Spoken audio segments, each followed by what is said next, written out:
कहानी की शुरुआत में बताया जाता है कि चेस्टर्स मिल नाम का एक शहर पहले आम शहरों की तरह ही था, लेकिन फिर वहाँ कुछ ऐसी भयानक डरावनी घटनाएं घटने लगी जिससे पूरा का पूरा शहर नर्क से भी बदतर बन गया। लेकिन आखिर वहाँ ऐसी कौन सी खतरनाक घटनाएं होने लगी, चलिए जानते हैं। तो कहानी की शुरुआत होती है बार्बी नाम के एक लड़के को दिखाते हुए जो एक डेड बॉडी को जंगल में दफना रहा था। बार्बी वहाँ का लोकल निवासी नहीं था और बार्बी के माथे पर लगी चोट को देखकर लग रहा था कि मरने वाले बंदे के साथ उसकी काफी ज्यादा लड़ाई हुई होगी। उस आदमी को दफनाने के बाद बार्बी अपनी कार में शहर से बाहर निकलने लगता है, लेकिन तभी उसका सामना शेरिफ नाम के एक पुलिस ऑफिसर की कार से होता है। उसे देखकर वो थोड़ा डर जाता है, जिससे उसका ध्यान ड्राइविंग से हट जाता है, लेकिन किसी तरह वो पुलिस से बच निकलता है। पर तभी कुछ गायें सड़क के बीचों बीच खड़ी थी। उनको बचाने के लिए बार्बी अपनी कार को एकदम से मोड़ देता है, जिससे वो गायों से भरे खेत में पहुंच जाता है। इससे उसे थोड़ी चोट लग गई थी। कुछ सेकंड्स बाद वहाँ पर जमीन अर्थक्वेक की वजह से जोर जोर से हिलने लगती है कि अचानक आसमान से एक चीज बार्बी के सामने आकर नीचे गिरती है और सब कुछ शांत हो जाता है। बार्बी देखता है कि एक गाय आसमान से गिरने वाली उस चीज से 2 टुकड़ों में कट चुकी थी। वो डरा हुआ उस चीज को छूने लगता है तो उसे पता चलता है कि वो एक इनविजिबल वॉल है जो इतनी शार्प थी कि इसकी वजह से कई घर भी 2 हिस्सों में कट गए थे। तभी वहाँ जॉय नाम का एक लड़का आकर उससे पूछता है कि तुम ठीक हो या नहीं।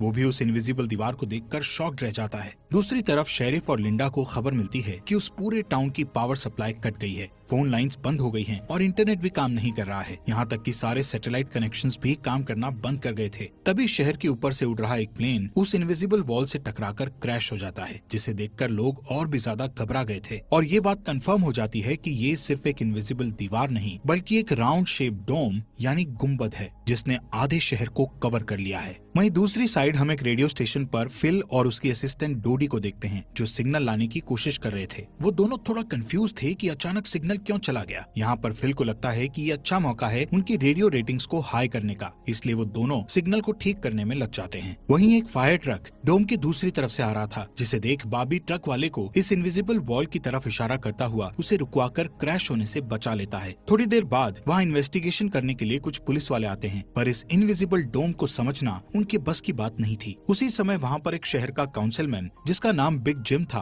वो भी पहुँच जाता है, लेकिन उसे भी इस डोम के बारे में कुछ भी समझ नहीं आता। यहाँ पर पुलिस को इन्फॉर्मेशन मिलती है कि उस शहर की तरफ आने वाले सभी रास्तों को बंद कर दिया गया है क्योंकि उस डोम की वजह से बहुत सारे एक्सीडेंट हो रहे हैं। इसके थोड़ी दूर घर पर जूनियर नाम का लड़का एंजी नाम की लड़की के साथ इंटीमेट हो रहा था। एंजी पेशे से नर्स थी और जो की बड़ी बहन भी थी। इंटीमेट होने के बाद जूनियर एंजी से कहता है कि मैं तुमसे बहुत प्यार करता हूँ, लेकिन एंजी उसे कहती है कि वो उसके लिए ऐसा कुछ फील नहीं करती। इससे जूनियर का दिल टूट जाता है और उन दोनों में बहस होने लगती है। यहाँ पर उनकी बहस इतनी बढ़ जाती है कि एंजी उसे थप्पड़ मारकर वहाँ से चली जाती है। इसके बाद हम 3 लोगों की फैमिली को देखते हैं, जिसमें मदर कैरोलीन, एलिस और उन दोनों की बेटी नोरी उसी टाउन की तरफ जा रही थी। उन्हें इस बात की खबर नहीं थी कि डोम ने उस टाउन को कवर किया हुआ है। दूसरी तरफ हम जूलिया नाम की एक इन्वेस्टिगेटिव रिपोर्टर को देखते हैं जिसका चेस्टर्स मिल शहर में बहुत नाम था। एक दिन एक औरत उसे एक सीक्रेट खबर देने के लिए कॉल करती है। वो औरत उसे बताती है कि उसने उस वीक चेस्टर्स मिल में प्रोपेन से भरे 6 ट्रक को जाते हुए देखा है और उसके हिसाब से इतनी बड़ी क्वांटिटी में प्रोपेन जैसे फ्यूल का शहर में आना किसी खतरनाक प्लान का हिस्सा हो सकता है। जूलिया उस औरत को इस बारे में इन्वेस्टिगेशन करने का वादा करती है, पर वो अपने काम में ज्यादा बिजी होने के कारण उस पर ध्यान नहीं दे पाती। वहीं बिग जिम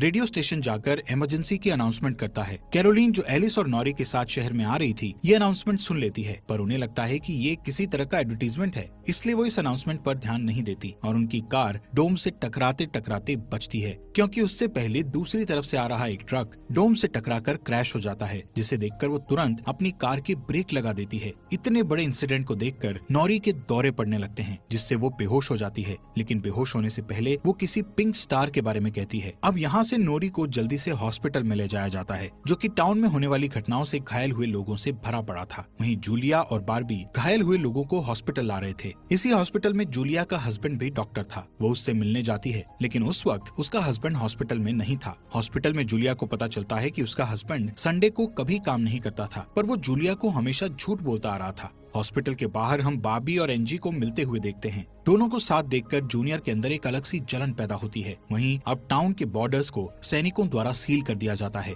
बहुत सारे साइंटिस्ट और एक्सपर्ट्स को भी इस अजीबोगरीब मुसीबत का असल कारण नहीं पता चलता। पर कुछ घंटों बाद बिग जिम प्रोपेन के बारे में बात करने के लिए शेरिफ से मिलता है। यहाँ पर उनकी बातों से हमें पता चलता है कि उनको इस डोम के बारे में पहले से थोड़ा बहुत पता था, पर वो इस पर खुलकर बात नहीं कर रहे थे। वहीं बॉबी को उस टाउन में एक दिन के लिए रुकना था, पर उसके पास ठहरने के लिए कोई जगह नहीं थी, इसलिए वो अपनी कार में ही रात बिताने का फैसला करता है। तभी जूनियर उसके पास आता है और उसे एंजी से दूर रहने को कहता है। धीरे धीरे उसकी बात धमकी में बदल जाती है। बॉबी हैरान होता है कि आखिर उसकी गलती क्या है। इसी बीच वहाँ जूलिया आ जाती है, जिससे वो झगड़ना बंद कर देते हैं। यहाँ से सीन शिफ्ट होता है और हम देखते हैं कि टाउन के ऐसे हालात से लापरवाह होकर एक जगह कुछ टीनेजर्स पार्टी कर रहे थे। इनमें जॉय भी था। जॉय एक लड़के से वहाँ के हालात पर बात करने लगता है, लेकिन अचानक जॉय को दौरा पड़ने लगता है और वो पिंक स्टार के बारे में बोलने लगता है, जैसे कि पहले नॉरी ने बोला था। वहीं जॉय की बहन एंजी घर पर अकेली होती है। तभी अचानक उसके घर में जूनियर घुसकर उसको किडनैप करके अपने फादर के टूटे फूटे शेल्टर में ले जाता है। यहाँ पर वो उसे बताता है कि मुझे पता है शहर को कवर किए इस डोम के बारे में। यहाँ पर एंजी को उससे ये भी पता चलता है कि बिग जिम ही जूनियर का फादर है। जूनियर एंजी को ये भी बताता है कि उसके फादर अपनी फैमिली की सुरक्षा को लेकर हमेशा चिंतित रहते थे, इसलिए उन्होंने फैमिली के लिए ये शेल्टर बनाया था। वहीं दूसरी साइड जूलिया बॉबी को अपने घर में ठहरने के लिए लाती है। तभी अचानक बॉबी की नजर उसके हस्बैंड की फोटो पर पड़ती है और उसे रियलाइज होता है कि ये वही आदमी है जिसे उसने सुबह मारा था। दूसरी तरफ लिंडा और शेरिफ सभी व्हीकल्स पर नजर रख रहे थे ताकि कोई भी गलती से इस डोम से न टकरा जाए। तभी अचानक शेरिफ को अटैक आ जाता है और वो वहीं पर मर जाता है। अब यहाँ से हमें सुबह की घटना फ्लैशबैक में दिखाई जाती है,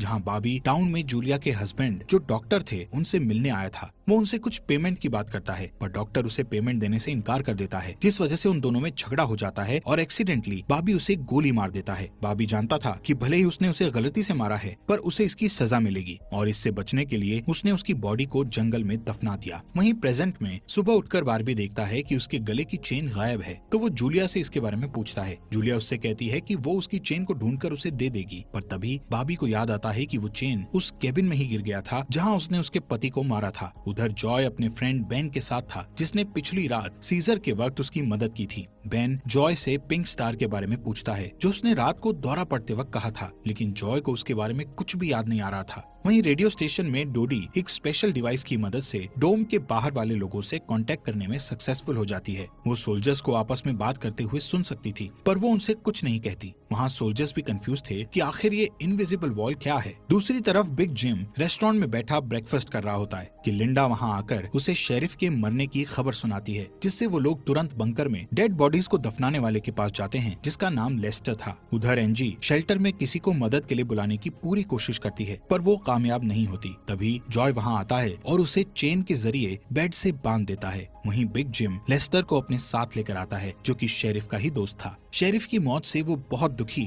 और परेशान हो जाता है। जब लिंडा उनके आसपास नहीं होती, तब वो और बिग जिम पिछले महीने होने वाले प्रोपेन के इंपोर्ट के बारे में बात करते हैं कि प्रोपेन के इंपोर्ट में उन तीनों का ही हाथ था और उन्होंने टाउन वालों से ये बात छुपाई थी। शेरिफ की मौत से ये कंफर्म हो गया था कि वो उनकी इन्वॉल्वमेंट के बारे में किसी को कुछ नहीं बता पाएगा, जो कि उनके लिए अच्छी खबर भी थी। उसी दिन बाद में लिंडा पुलिस स्टेशन आती है तो देखती है कि बिग जिम शेरिफ के ऑफिस में कुछ ढूंढ रहा है। लिंडा के पूछने पर जिम उसे कहता है कि वो वहाँ शेरिफ की वसीयत के पेपर्स ढूंढ रहा है, लेकिन असल में वो वहाँ प्रोपेन के इंपोर्ट से जुड़े पेपर्स को ढूंढने आया था, जो उसे और लेस्टर को परेशानी में डाल सकते थे। वो तुरंत बाहर आकर शेरिफ को बताता है कि मुझे लगता है वो पेपर शेरिफ के घर में होंगे, जिन्हें लाने के लिए वो लेस्टर को तुरंत उसके घर भेजता है। इसी बीच जूलिया जल्दी से रेडियो स्टेशन पर डोडी के पास जाती है, जहाँ वो देखती है कि वो लोग डिवाइस के जरिए डोम के बाहर खड़े सैनिकों की बातचीत सुन सकते हैं। उनकी बात सुनने पर जूलिया को पता चलता है कि वो लोग जमीन खोदकर डोम को बाहर निकालने की कोशिश कर रहे हैं, पर वो इस काम में कामयाब नहीं हो पा रहे हैं। इसके बाद जूलिया रेडियो के जरिए पूरे टाउन में डोम वाली खबर को फैला देती है, जिससे लोगों में डर पैदा हो जाता है और लोग घबरा जाते हैं। वहीं जॉय और बेन बॉर्डर के पास साइंटिस्ट को अपना काम करते हुए देखते हैं। साइंटिस्ट ये देखते हैं कि डोम के ऊपर पानी का क्या असर होता है, पर उन्हें ज्यादा कुछ समझ नहीं आ रहा था, जिससे वो किसी नतीजे पर नहीं पहुंच पाते। वहीं जॉय देखता है कि ये डोम एक छलनी की तरह है। वो बेन से बताता है कि इस डोम में से बिल्कुल मामूली सा पानी आर पार जा सकता है। दूसरी ओर बार्बी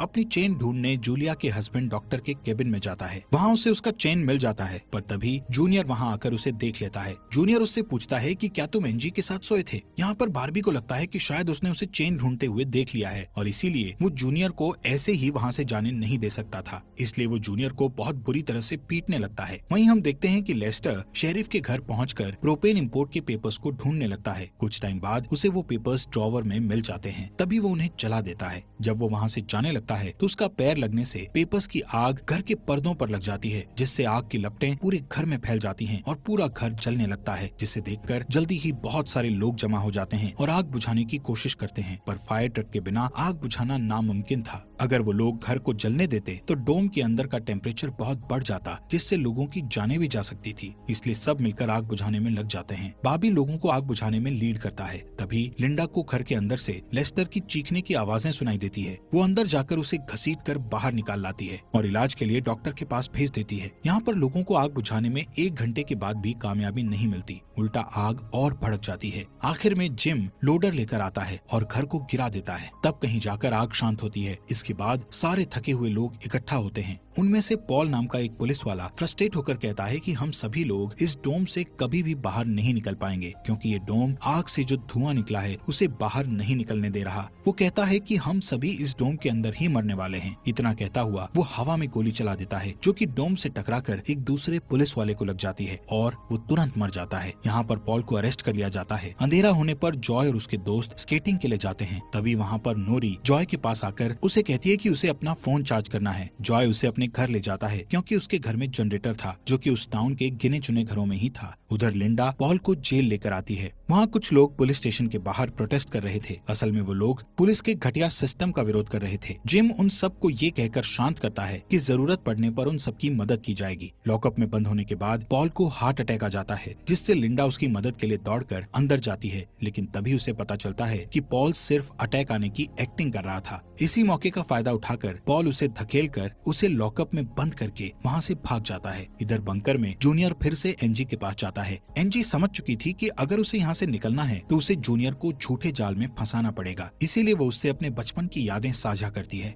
जब वो दोनों एक बंद टनल में जाया करते थे, और कहती है कि हो सकता है डोम का टनल पर कोई असर नहीं हुआ हो तो वो लोग बाहर जा सकते हैं। यहाँ पर एनजी सोचती है कि अब वो उसके प्यार के जाल में फंस गया है तो शायद वो उसे छोड़ दे, लेकिन ऐसा कुछ नहीं होता। जूनियर अकेले ही उस टनल में जाने का प्लान बनाता है। वहीं जिम जब पुलिस स्टेशन में आता है तो पॉल की जगह लिंडा को लॉकअप में बंद देखता है। वो तुरंत उसे लॉकअप से बाहर निकालता है। उन्हें पता चलता है कि पॉल अपने साथ एक राइफल और कुछ गोलियां लेकर गया है। लिंडा तुरंत उसकी तलाश में जंगल की ओर निकल जाती है, क्योंकि उसे पता था कि पॉल अक्सर शिकार करने जंगल की तरफ जाया करता था। वहीं जिम पॉल को पकड़ने के लिए एक टीम तैयार करता है। उधर रेस्टोरेंट में बैठी कैरोलीन को नॉरी की फिक्र हो रही थी, क्योंकि वो पिछली रात अपनी दोनों मदर्स को बिना बताए जॉय के घर रुक गई थी। वहीं जिम लोगों से पॉल को तलाश करने के लिए उसकी टीम ज्वाइन करने को कहता है। वो बाबी से भी उनके साथ चलने को कहता है, क्योंकि वो आग बुझाने में अच्छा लीडर साबित हुआ था। इसके बाद वो लोग जंगल में जाने लगते हैं। रास्ते में बार्बी अपनी खूबियां दिखाता हुआ उनसे कहता है कि वो मिलिट्री में भी रह चुका है। वहीं दूसरी ओर जूलिया जूनियर को टनल की तरफ जाते हुए देखती है। वो उसे रोककर पूछती है कि वो बैग पैक करके कहाँ जा रहा है, लेकिन जूनियर बहुत जल्दी में था और वो नर्वस भी था। वो कहता है कि मैं बस यहीं पास में अपने दोस्त से मिलने जा रहा हूँ। इससे जूलिया का शक उस पर और भी बढ़ जाता है और वो उसका पीछा करती हुई टनल तक पहुँच जाती है। उधर जॉय के घर पर जॉय और नॉरी साथ में नाश्ता कर रहे थे। जॉय पहले कभी किसी लड़की के साथ अकेला नहीं रहा था, इसलिए थोड़ा नर्वस फील कर रहा था, जबकि नॉरी कॉन्फिडेंट थी और बातचीत में भी हाजिर जवाब थी। तभी बेन और 2 लड़कियों को अपने साथ लेकर उसके घर आ जाता है, जिन्हें फोन चार्ज करना था। उन्हें इम्प्रेस करने के लिए बेन को जनरेटर यूज करना था, जिसके लिए जॉय बेन को थोड़ी बेदिली से इजाजत दे देता है, क्योंकि उस टाउन में जनरेटर एक बहुत काम की चीज थी और इस तरह उसका मिसयूज करना उसे सही नहीं लग रहा था।